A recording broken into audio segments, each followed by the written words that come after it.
Mortal Shell 2, it's a new sequel to its predecessor, Mortal Shell 1, with an action-based RPG Souls-like game with unique mechanics that tries to be aiming to something different on the surface that FromSoft games can. It was developed by a small company called Symmetry. Beta was announced recently on Summer's Game Fest, and today I want to answer the question: how good is Mortal Shell 2?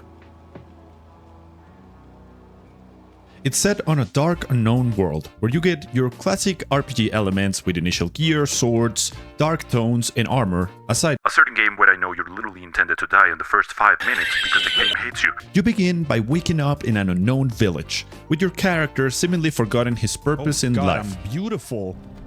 Hey, you're finally awake. And then you're greeted by this crow-looking guy that it's going to accompany us in the future.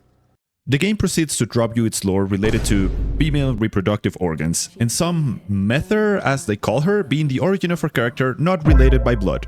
In every Souls-like fashion, it drops you in without a clue or what to do, with your character that came out right out of Scorn. And we all know how that ended up. Anyway, man, love the animals here. Oh my god. Oh, Jesus. What did the deer do to you, man? Like, what the hell?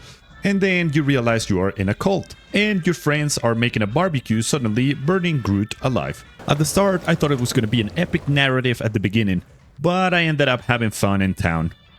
Now I look bonita. Then we learned that our name is the Lavender, while talking to an NPC in town that is the 10 out of 10 body that I still managed to fumble later on, but that is besides the point. And we learned some bits of the lore.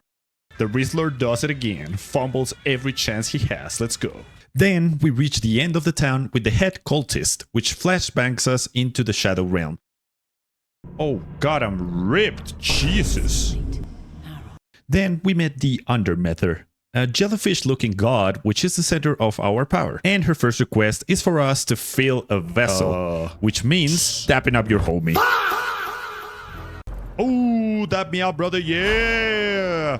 We then proceed to get our first shell and get Thanos snapped back into the real world. Suddenly, we are stunned and everything around us becomes stone.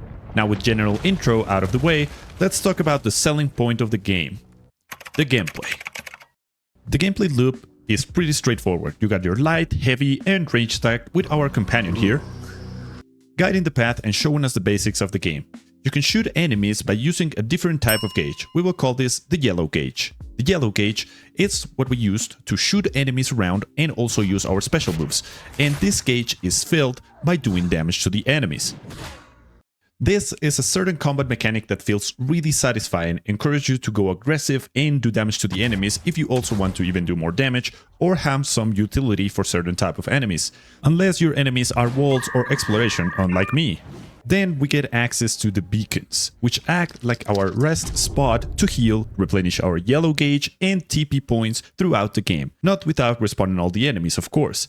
In order to explore properly, you need to cleanse the beacons, which makes the resting spots dungeons that you need to clear to progress or get better gear along your journey. You enter this cave dungeon setting where the walls are filled with the corruption your character is intended to cleanse, as well as the eerie feeling that some enemy will jump you in the next corner. You will most of the time find progression items, chests, and things that you can hand over to certain NPCs to know more about the story, as well as reading logs throughout the map. But they come in poet format and I can't even read a book to save my life, but besides the point.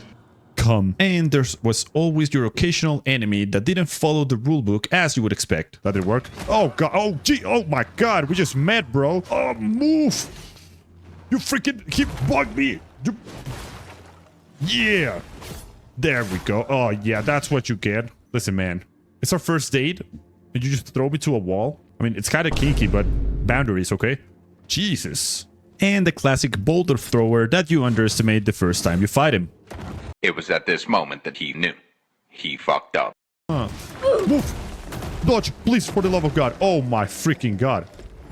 Some enemies hit pretty hard, and some others feel like they're hitting you with a toy hammer on the knee. No way! Granted, my skill issue limited me to limit test a bit more with the enemies, but that is more or less what you can expect from a general basis. But we can't forget the occasional sneak attack.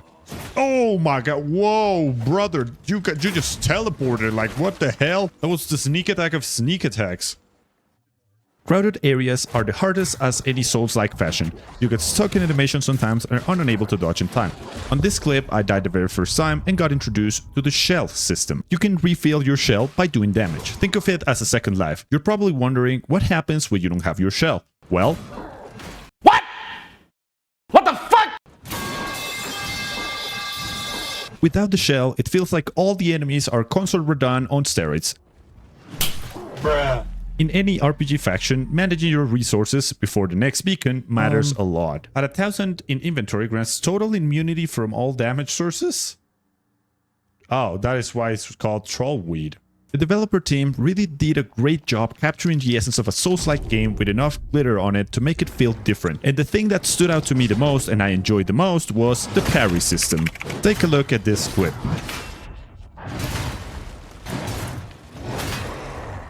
Oh yeah, buddy. Oh, that was so sick. Satisfying unique animations on reposts made the game 20x more fun for me. I come in peace. I'll leave you with this raw gameplay boss fight so you can judge for yourself on this non-suspicious arena at all if it looks interesting or not for you.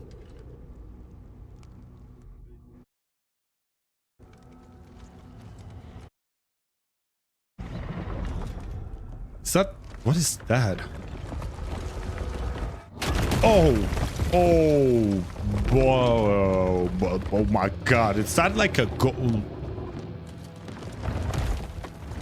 Brother Megatron? Is that you? Oh my god. Treat me with care, Jesus.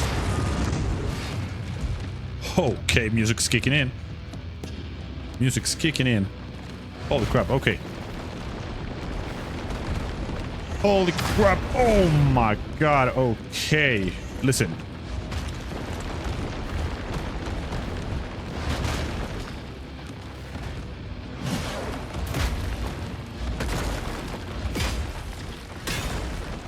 I'm a god of parries, bro. I don't miss.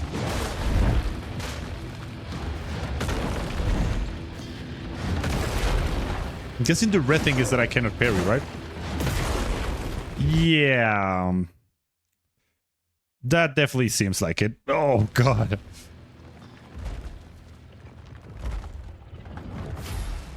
Oh, what? My shell? Oh! The game is definitely mindless fun. More forgiving on some mechanics, while adding a customization with the shell system and guns to be refreshing enough, but not so far from the Souls-like genre. Granted, it has some bugs and weird balance on some enemies that you will encounter along the line, but either way, the game approximately has 4 to 5 hours of gameplay loop in just the beta that you can enjoy. You can download it on Steam to play it free and try it out for yourself. If you like dark-themed RPGs, this game probably won't miss the mark. Its production value is really high as well. Now, time to wrap it up. My final thoughts.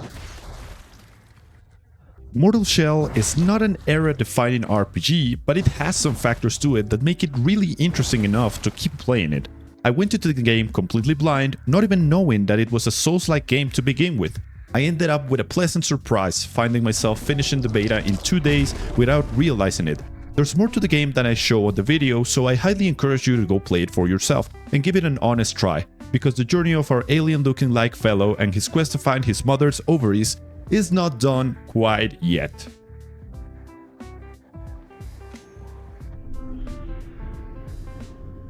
If you made it this far, thank you very much for watching my Mortal Shell kinda review. I mean, I kinda made it a little bit goofy because I'm not an expert, but I definitely enjoyed my experience with the game. Consider hitting the like and sub if you would like to see more goofy reviews in the future, and I'll catch you on the next one. I have an ovary on my back.